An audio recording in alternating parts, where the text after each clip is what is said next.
Hoje a gente vai fazer um mergulho num período da história do Brasil que é, assim, um grande paradoxo, a República Velha, de 1889 até 1930. Um período fascinante. Muito. O material que a gente está usando é um guia bem afiado, vai direto aos pontos, e a nossa missão aqui é quase investigativa, sabe? Sei. Como uma república que prometia tanta modernidade foi, na prática, sequestrada por uma elite agrária. E como as vozes que foram silenciadas, de sertanejos, marinheiros, o povo dos cortiços, como elas deixaram pistas de que o sistema ia ruir. Pois é um tema excelente. O que eu acho mais incrível na República Velha é que ela define perfeitamente aquela ideia do para inglês ver. Totalmente. Por fora, o Brasil era uma república, tinha constituição, eleições, tudo parecia moderno. Mas por dentro, na prática, o poder era controlado por pouquíssimas famílias. E a economia?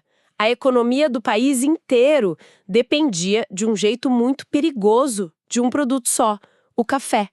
Essa estrutura, como o nosso material deixa bem claro, era uma panela de pressão social que, bom, mais cedo ou mais tarde ia explodir. Ok, vamos desemaranhar isso então. O guia já ajuda, ele começa dividindo o período em duas fases. A primeira é a República da Espada, bem no comecinho, de 89 a 94. Isso. Só o nome já é bem sugestivo, né? E é literal. Foi o início militar do regime. A própria proclamação da República foi um golpe militar. Então faz todo sentido que os dois primeiros presidentes fossem marechais. Deodoro da Fonseca e Floriano Peixoto. Exato. A missão deles era basicamente segurar as pontas, consolidar o novo sistema e reprimir qualquer saudade da monarquia ou qualquer outra instabilidade. E olha, instabilidade era o que não faltava. E imagino, as fontes citam duas revoltas violentíssimas logo de cara. A Revolta da Armada, aqui no Rio, e a Revolução Federalista, no Sul, que foi uma verdadeira guerra civil. Certo, então os militares garantem a ordem na marra. Mas o curioso é que eles não ficam no poder. Eles saem de cena e basicamente entregam o país nas mãos dos civis. É uma ótima observação. Quem eram esses civis que tinham mais poder que os próprios marechais que fundaram a República? É aqui que entra a famosa política do café com leite, que o nosso material destaca tanto, né? Exatamente aí. A simplicidade do nome até engana, mas era um arranjo político genial na sua eficiência. Parece nome de item de cardápio. Pois é, mas foi um pacto de cavalheiros, informal, mas poderosíssimo, entre as elites dos dois estados mais ricos, São Paulo, os reis do café, e Minas Gerais, com sua força na pecuária, o leite. E o acordo era um revezamento. Simples assim. Um presidente paulista, depois um mineiro, depois um paulista de novo. Isso garantia que o governo federal sempre, mas sempre, defenderia os interesses dos grandes fazendeiros. Entendi o acordo lá em cima, no topo da pirâmide. Mas o que me intriga é a base. Para esse esquema funcionar, o resto do Brasil tinha que concordar, né? Como eles garantiam que os políticos de Pernambuco, da Bahia, do Sul, iam apoiar esse revezamento? Aí entra outra engrenagem fundamental dessa máquina. O material chama de política dos governadores. Era um sistema de troca de favores em cascata. Como assim?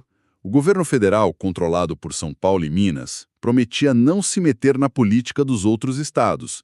Em troca desse apoio, dessa liberdade, os governadores usavam todo o poder local deles para eleger deputados e senadores que fossem leais ao presidente. Ah, um grande eu te ajudo e você me ajuda? Exatamente. Uma rede que ia de Brasília até o último vilarejo, garantindo que ninguém saísse da linha. Essa troca de favores no alto escalão faz sentido, mas ainda fico pensando na base da base. O governador precisava entregar os votos. Como ele fazia isso? Não tinha oposição. É aí que a fonte traz dois termos que soam bem sombrios: coronelismo e voto de cabresto. E eles são sombrios porque a realidade era brutal. O coronelismo era o alicerce de tudo isso. O poder de verdade no dia a dia das pessoas, especialmente no interior, não estava com o presidente. Estava com o coronel. Isso. E não era um militar, né? Era o grande fazendeiro local, o chefe político que controlava tudo e todos na sua região. E a principal ferramenta dele era o voto de cabresto. Que imagem forte é essa do cabresto? É terrível. Como o voto era aberto, não secreto, o coronel sabia em quem cada um votava. Ele controlava as pessoas pela dependência, um emprego, um favor, e também pelo medo. Ameaças, violência. Exato. Quem não votasse no candidato do coronel sofria as consequências. O guia usa uma expressão perfeita para isso: o curral eleitoral. A população era tratada como um rebanho, guiada para votar em quem o coronel mandasse.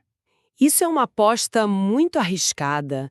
Quer dizer, que o destino financeiro de um país do tamanho do Brasil dependia do sobe e desce do preço de um único produto.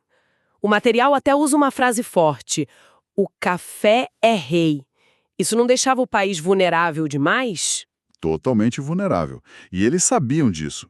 Por isso o Estado criou a chamada política de valorização do café. Certo. O grande exemplo que as fontes citam é o Convênio de Taubaté, de 1906. O mecanismo era o seguinte: se a produção era alta demais e o preço do café ameaçava cair, o governo ia lá Isso.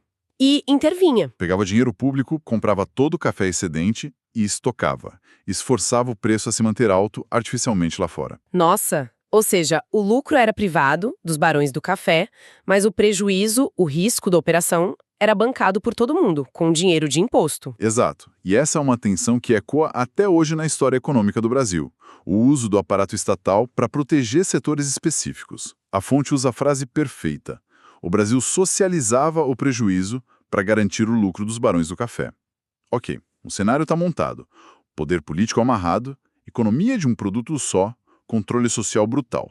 O quadro que a fonte pinta é de um sistema quase perfeito na sua opressão. Mas a gente sabe que a história não é assim. Onde estavam as rachaduras? Essa é a outra metade da história, a do conflito. E as fontes mostram que essas rachaduras estavam por toda parte. A gente pode começar pelo campo, com os movimentos messiânicos. O mais famoso de todos, claro, é a Guerra de Canudos. Canudos, um nome quase mítico no Brasil. Muito por causa do livro Sertões, né?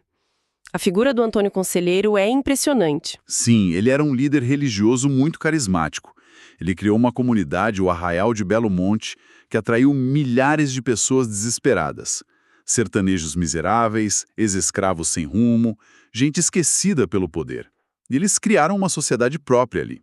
Autônoma, fora da lógica dos coronéis e do governo. E isso foi visto como uma afronta intolerável.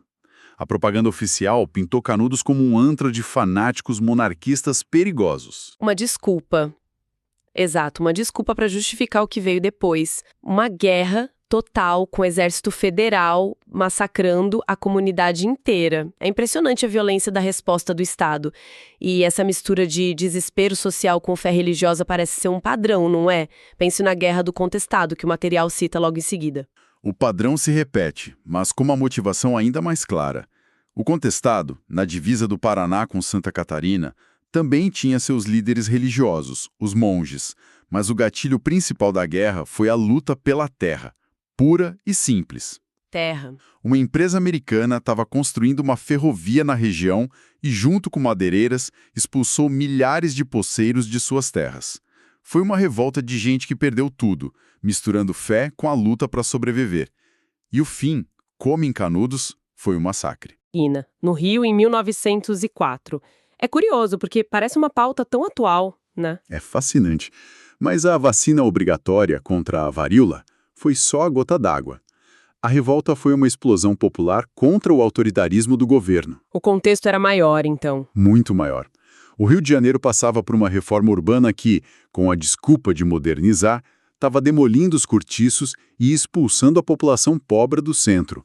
Então imagina a cena. Você já foi expulso da sua casa e, de repente, chegam agentes querendo entrar à força para te aplicar uma injeção. A população explodiu. A vacina foi o estopim, mas a pólvora já estava toda espalhada. E por falar em explosão, o último grande movimento que o material destaca é a Revolta da Chibata, em 1910. O nome por si só já é de uma violência. Nossa, é impossível não pensar na imagem. O Brasil tinha acabado de abolir a escravidão, mas dentro dos navios de guerra mais modernos, a prática do chicote continuava. Como se nada tivesse mudado. Nada. A revolta foi liderada por João Cândido, o almirante negro. Marinheiros, a maioria negros e pardos, se rebelaram contra os castigos físicos. Eles tomaram os navios, apontaram os canhões para o Rio de Janeiro e deram um ultimato. Que coragem! Incrível. Eles até conseguiram o fim da chibata, mas a promessa de anistia que receberam foi uma farsa. Os líderes foram presos, torturados, e João Cândido foi expulso da Marinha e marginalizado para o resto da vida. Que história! Então, com o campo pegando fogo, as cidades explodindo, o sistema estava sob pressão por todos os lados. Qual foi a peça do dominó que caiu primeiro e derrubou todo o resto? Foi uma combinação fatal de dois fatores, um externo e um interno. O golpe externo foi a crise de 1929, a quebra da Bolsa de Nova York. Um tsunami econômico global. Exato. Nossos maiores compradores de café, Estados Unidos e Europa, simplesmente pararam de comprar. O preço do café despencou e a base econômica que sustentava toda a política da República Velha ruiu junto. E o golpe interno? O tiro de misericórdia. Foi a traição dentro do próprio pacto do café com leite. O presidente era o paulista Washington Luiz. Pelo acordo, ele deveria apoiar um mineiro para sucedê-lo. Mas ele não fez isso. Não. Ele rasgou o combinado e indicou outro paulista, Júlio Prestes. Para a elite de Minas, foi uma traição imperdoável. O pacto de 30 anos estava quebrado. Aí a casa caiu de vez. Minas, se sentindo traída, foi procurar novos parceiros para peitar São Paulo. Exatamente. Minas se junta a dois outros estados poderosos e descontentes, Rio Grande do Sul e Paraíba, e formam a Aliança Liberal. E lançam Getúlio Vargas, isso. Eles perdem a eleição, que como sempre foi fraudulenta, mas aí acontece um fato novo. O candidato a vice de Vargas, João Pessoa, é assassinado. O crime tinha motivações locais, mas foi usado como o estopim político nacional.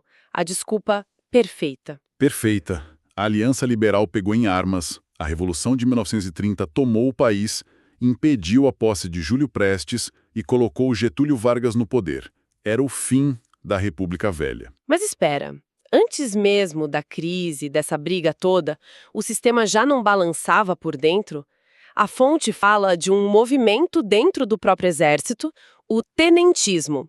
Quem eram esses caras? Peça crucial. Os tenentes eram jovens oficiais, de baixa e média patente, que olhavam para aquela política dos coronéis, para as fraudes, para a corrupção, e sentiam nojo. Eles queriam moralizar o país. Isso, defendiam um voto secreto, um Estado mais forte. O material cita os dois grandes momentos deles, os 18 do Forte de Copacabana em 22, um ato quase suicida, e a impressionante Coluna Prestes, que marchou pelo Brasil inteiro, né? Por milhares de quilômetros, por quase 3 anos, denunciando o poder das oligarquias. Militarmente, eles foram derrotados, mas politicamente, a importância deles foi gigantesca. Eles expuseram a fragilidade do regime e, como diz a fonte, prepararam o terreno para a Revolução de 1930. Então, amarrando tudo isso, vimos uma república que nasceu militar, foi dominada pelos fazendeiros de café, se apoiou na violência dos coronéis e ruiu quando o café virou pó e o pacto dos seus donos se desfez. É a síntese perfeita. A República Velha nos mostra o quão frágil é um sistema político construído para poucos. As revoltas todas, Canudos, Chibata, Vacina, elas não foram acidentes. Eram sintomas da doença. A prova de que a maior parte do Brasil estava sendo deixada para trás. Exato. O fim em 1930 não foi só uma troca de presidente. Foi o começo de um Brasil completamente novo, que seria moldado nas décadas seguintes pela figura centralizadora e complexa de Getúlio Vargas. E isso nos deixa com uma reflexão final. O material descreve a República Velha como esse sistema fechado, controlado pela Aliança do Café com Leite. Mas, ao mesmo tempo, em cada canto do país, ele nos mostra uma resistência constante e explosiva.